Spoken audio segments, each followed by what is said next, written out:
Welcome to Teja 70mm. నమస్తే తెలంగాణ. ఇవాళ వార్తలు చూసుకున్నట్లయితే పచ్చదనంలో చిచ్చు, బగ్గుమన్న విద్యార్థి లోకం, 2.5 లక్షల చెట్లపై వేటు, 50కి పైగా జీవజాతులు బలి, వర్సిటీ భూములపై హైకోర్టు ఇవ్వొద్దని డిమాండ్, జీవో 55 రద్దు చేసే వరకు ఉద్యమస్థాన్ని స్పష్టం, అగ్రి యూనివర్సిటీ ఓయూ పరిధిలో ఆందోళనలు, 4వ రోజుకు విద్యార్థి సంఘాల నిరాహార దీక్ష, ఆందోళనలో నాన్ టీచింగ్ ఉద్యోగుల మద్దతు. అగ్రికల్చర్ వర్సిటీలో ఉన్న మొత్తం చెట్లు 6 లక్షలు, 20 ఎకరాలు, 681 పక్షి జాతులు. సో నార్మల్గా చూడండి, ఈ వర్సిటీ భూములో ఒక 55 జియోని ఇమీడియట్లీ రద్దు చేయాలని విద్యార్థి సంఘాలు దీనికి ధర్నా అనేది చేస్తున్నారు. సో నార్మల్గా పర్యావరణానికి కూడా హాని జరుగుతుందని, సో ఇమీడియట్లీ ఈ 55 జియో రద్దు చేయాలని విద్యార్థి సంఘాలు ధర్నా మొదలుపెట్టారు. చూడండి, మీకు ఆ రోజు కూడా చెప్పాను, అంటే మొదటి పేపర్లో అంటే ప్రభుత్వ వ్యతిరేకంగా ఏ నిర్ణయమైనా కానీ ఒక ఉద్యమం లాగా మారుతుంది. సో మనము ఆ రోజు కేంద్ర ప్రభుత్వం తీసుకున్న నిర్ణయానికి ఏ విధంగా ఆందోళనలు మొదలయ్యాయి, రాష్ట్ర వ్యాప్తంగా కూడా చూసుకున్నట్టు కేంద్ర అంటే సెంట్రల్లో కూడా చాలా వరకు కొన్ని ప్రాంతాల్లో దేశవ్యాప్తంగా కూడా కొన్ని ధర్నాలు జరిగినాయి. అంటే రాష్ట్ర ప్రభుత్వం తీసుకున్న నిర్ణయాలు కావచ్చు, కేంద్ర ప్రభుత్వం తీసుకున్న నిర్ణయాల్లో ప్రజలకు కొంచెం కూడా నచ్చపోతే వ్యతిరేకత అనేది మొదలవుతుంది. పెట్టుబడి సాయం తిరుబడిగా, నత్తనడకన రైతు బంధు సాయం పంపిణీ మార్చి ఆఖరి నాటికి పూర్తయ్యే అవకాశం, ఇచ్చాల్సింది 6,500 కోట్లు, కేసీఆర్ హయాంలో సంక్రాంతి నాటికి పూర్తి.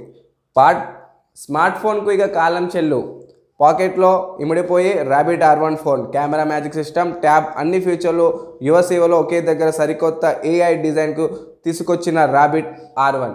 సో నార్మల్గా ఈ స్మార్ట్ ఫోన్ యూజర్స్ అనేది చాలా వరకు పెరిగాయి కాబట్టి ఇప్పుడు అడిషనల్ అడ్వాన్స్ టెక్నాలజీగా కూడా మనకు ఈ ర్యాబిట్ R1 మొబైల్స్ అనేది రాబోతున్నాయి. నిలబడతాం, కలబడతాం, ప్రజల పక్షాన పోరాడదాం, రాజకీయ లబ్ధాన్ని ఆశించకుండా పనిచేశాం, 10 ఏళ్ల ప్రజల క్యూ లైన్లో నిలబడలేదు, చేసిన పనులు చెప్పుకోవడంలో విఫలమయ్యాము, ప్రచారంపై ఫోకస్ పెడితే మళ్ళీ అధికారం దక్కేది, పక్కాగా పార్టీ నిర్మాణం చేపడతాం, పార్లమెంట్ ఎన్నికల్లో ఎగిరేది గులాబీ జెండానే, మహబూబ్నగర్ పార్లమెంటు నియోజకవర్గంలో భేటీలో బీఆర్ఎస్ పార్టీ కేటీఆర్. సో నార్మల్గా కూడా ఈ 10 సంవత్సరాలు చేపట్టిన పథకాలను మేము ప్రజల వరకు చెప్పడంలో విఫలమయ్యామని, ఎలక్షన్లో సరిగా ఫోకస్ పెట్టలేకపోయామని కేటీఆర్ గారు చెప్తున్నారు. సో మనకు ఈ హైదరాబాద్లో జరిగిన వరద బాధితుల సమయంలో చాలామంది నష్టపోయారు. ఆ సమయంలో బీఆర్ఎస్ పార్టీ తీసుకున్న నిర్ణయము వరద బాధలకు ఫండ్ అనేది ఇవ్వడం జరిగింది. ఆ ఫండ్ సమయంలో ఒక ఫామ్స్ నింపించడం జరిగింది. ఆ ఫామ్లో మీ సేవ దగ్గర లైన్లో నిలబడింది నిజం కాదా? ఆ సమయంలో చాలామందికి 50% బాధితులకు సాయం అరిగింది, 50% బాధితులకు సాయం అందలేదు. ఆ సమయంలోనే GHMC ఎలక్షన్స్ వచ్చినాయి. మరి ఆ సమయంలోనే బీఆర్ఎస్ పార్టీ ఓడిపోయింది, భారతీయ జనతా పార్టీ గెలిచింది. సో సామాన్యంగా కూడా ప్రజాపాలన కావచ్చు, ప్రభుత్వం తీసుకున్న నిర్ణయాలు కావచ్చు, ఫామ్ రూపంలో దరఖాస్తు స్వీకరించినప్పుడు అందరికీ సమాన న్యాయం జరుగుతూనే ప్రజలు దాన్ని స్వీకరిస్తారు.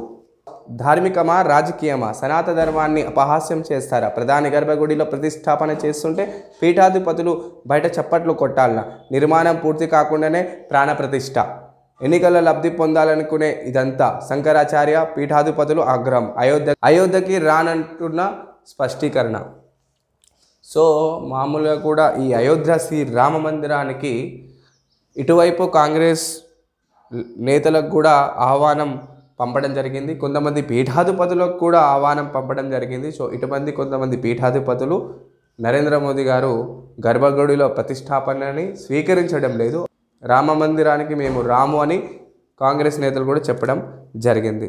భారీగా టెక్ ఉద్యోగుల తొలగింపులు, 100 మందిపై గూగుల్, అమెజాన్ వేటు, 15 మంది పైగా తొలగించినట్లు ఫ్లిప్కార్ట్, 1800 పైగా యూనిట్ సాఫ్ట్వేర్ ఉద్వాపన. కేంద్ర ప్రభుత్వంపై రిలే నిరాహార దీక్ష, కేంద్ర ప్రభుత్వం తీసుకొచ్చిన న్యూ పెన్షన్ స్కీమ్ని ఇమీడియట్లీ రద్దు చేయాలని రైల్వే ఉద్యోగులతో సహా AIRRF ఉద్యోగులు కూడా నిరాహార దీక్ష చేపట్టారు. అంటే కేంద్ర ప్రభుత్వం ప్రస్తుతం ఇస్తున్న న్యూ పెన్షన్ స్కీమ్ మాకు వద్దు, ఓల్డ్ పెన్షన్ స్కీమే కావాలని రైల్వే ఉద్యోగులు కోరుతున్నారు. మరి